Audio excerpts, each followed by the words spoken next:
উনি তো member of the parliament নন, সেটা তার প্রার্থিতা চ্যালেঞ্জ হয়েছে এবং সেই প্রার্থিতা সম্পর্কে উচ্চ আদালত রায় দিয়েছে, সেটা এখানেই শেষ। এটা একটু হা না এর মধ্যে একটু ভুল মেসেজ যেতে পারে, এটা একটু পরিষ্কার করার জন্য।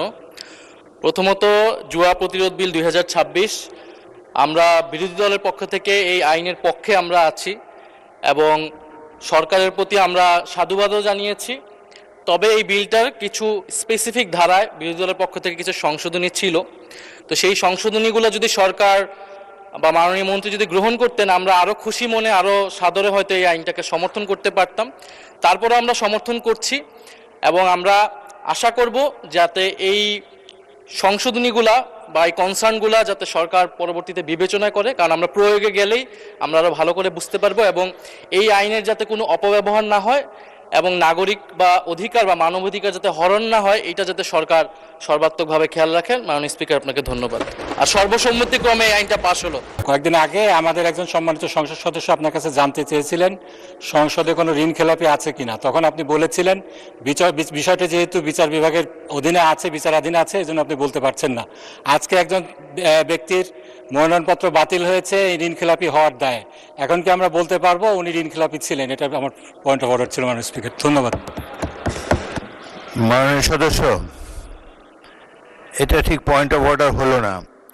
একজন সদস্যের সদস্যপদ থাকবে কি থাকবে না এটা নির্বাচন কমিশন স্থির করবে।